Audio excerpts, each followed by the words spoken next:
Il faut bien souligner que les banquiers créent uniquement le montant du principal. Ils ne créent pas l'argent qui sert à payer les intérêts. Alors, d'où vient cet argent ? Le seul endroit où les emprunteurs peuvent obtenir de l'argent pour payer les intérêts est l'ensemble des fonds de l'économie générale.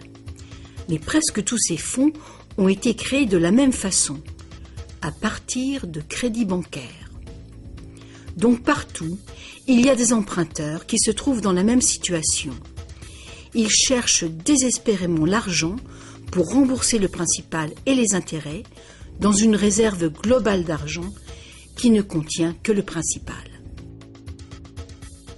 Il est tout à fait impossible pour tout le monde de payer le principal plus les intérêts, car l'argent des intérêts n'existe pas. Une formule mathématique simple le montre. Le grand problème, c'est que pour les emprunts à court terme, comme les hypothèques et les emprunts gouvernementaux, où les intérêts dépassent de loin le principal, les risques de saisie et donc les dangers pour l'économie sont très grands, à moins de créer beaucoup d'argent pour payer les intérêts. Pour que la société continue de fonctionner, le taux des saisies doit rester bas. De plus en plus de nouvelles dettes doivent être créées pour trouver l'argent qui servira à payer les dettes précédentes. Alors bien sûr, la dette totale augmente, et les intérêts aussi, ce qui cause une escalade exponentielle de l'endettement. Seul le temps qui sépare la création des nouveaux emprunts et leur remboursement empêche le manque d'argent global de mettre le système en faillite. Mais pendant que le monstre du crédit bancaire grossit, le besoin de créer toujours plus d'argent pour le nourrir devient toujours plus urgent. Pourquoi les taux d'intérêt sont-ils si bas ? Pourquoi recevons-nous des cartes de crédit que nous n'avons jamais demandées ? Pourquoi est-ce que le gouvernement dépense plus vite que jamais ? Est-ce que ce ne serait pas pour éviter l'effondrement de tout le système monétaire ? On peut donc se demander, est-ce que ça peut continuer infiniment ? Est-ce qu'un effondrement n'est pas inévitable ?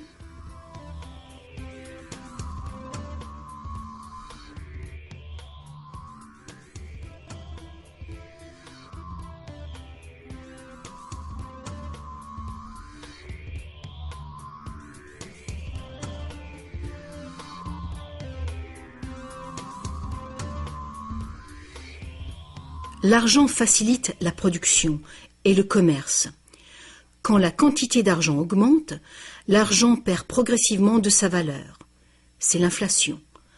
À moins que le volume de production et de commerce dans le monde réel augmente proportionnellement pour compenser cette augmentation. Ajoutez à cela que quand on parle d'une croissance économique de 3% par an, par exemple, on pourrait croire que c'est un taux constant. Eh bien, pas du tout. Les 3% de cette année représentent plus de matériaux, plus de produits, plus de services que les 3% de l'année précédente, car il s'agit de 3% d'un nouveau total. Ce n'est donc pas une ligne plate, continue, mais une courbe exponentielle de plus en plus raide. Le véritable problème est qu'une croissance perpétuelle de l'économie réelle exige une escalade perpétuelle de la consommation des ressources et de l'énergie. De plus en plus de choses doivent passer de l'état de ressources naturelles à celui d'ordures, année après année, juste pour éviter l'effondrement du système. La situation est grave, très grave. Alors quoi faire ? Pour commencer, un concept radicalement différent de l'argent s'impose.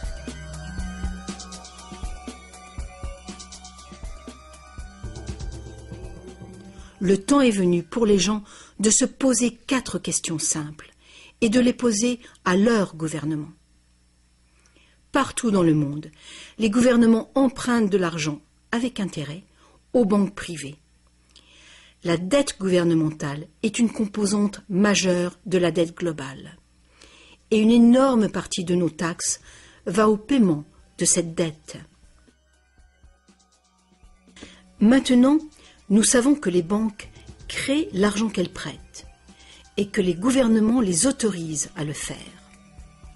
Nous savons aussi que les gouvernements créent les devises par décret et qu'ils ont au moins le même droit que les banques de créer leur propre argent. Alors, première question. Pourquoi est-ce que les gouvernements choisissent d'emprunter de l'argent aux banques privées avec intérêt quand ils pourraient créer tout l'argent qu'il leur faut sans intérêt? Deuxième question. Pourquoi créer de l'argent à partir du processus de dette? Pourquoi pas créer de l'argent qui circule en permanence et qui ne doit pas sans cesse être réemprunté pour exister? Troisième question. Comment un système monétaire fondé sur l'accélération perpétuelle de la croissance peut-il servir à construire une économie durable? N'est-il pas évident qu'une croissance en accélération perpétuelle est incompatible avec la durabilité? Et finalement, pourquoi notre système actuel dépend-il entièrement d'une croissance perpétuelle?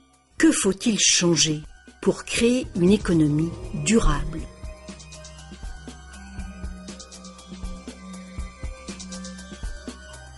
À une certaine époque, faire payer un intérêt quelconque sur un emprunt était qualifié d'usure et était passible de sanctions très sévères, allant jusqu'à la peine de mort. Chaque grande religion interdisait l'usure. La plupart des arguments avancés contre l'usure étaient d'ordre moral. La seule finalité légitime de l'argent était de faciliter les échanges de biens et de services réels. Toute tentative de gagner de l'argent avec de l'argent était considérée comme un mal, ou même comme un vol. Mais comme les besoins de crédits commerciaux augmentaient, les arguments moraux ont fini par céder. On en est venu à dire que prêter de l'argent constituait un risque pour le prêteur, et qu'il était donc justifié de faire des profits sur un prêt. Aujourd'hui, ces notions semblent dépassées. Faire de l'argent avec de l'argent est considéré comme un idéal à poursuivre. Pourquoi travailler si on peut faire travailler son argent pour soi?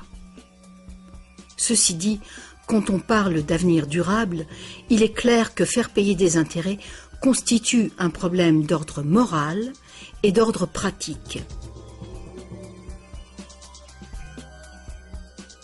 Imaginons une société capable de durer des siècles parce qu'au lieu de piller ses ressources, elle consomme uniquement ce qu'il lui faut dans l'immédiat. On ne coupe pas plus d'arbres qu'il n'en pousse. Toute l'énergie est renouvelable, solaire, gravitationnelle ou géothermique, magnétique ou autre. Cette société vit dans les limites de ses ressources non renouvelables, en réutilisant et en recyclant tout. Et la population n'augmente pas en nombre.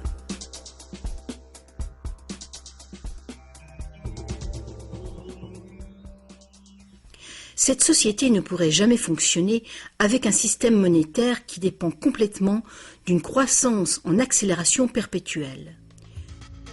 Une économie stable aurait besoin d'une quantité d'argent qui puisse rester stable.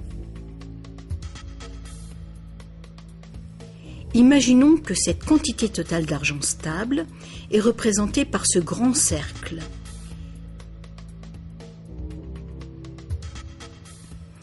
Imaginons aussi que les prêteurs doivent vraiment avoir de l'argent à prêter.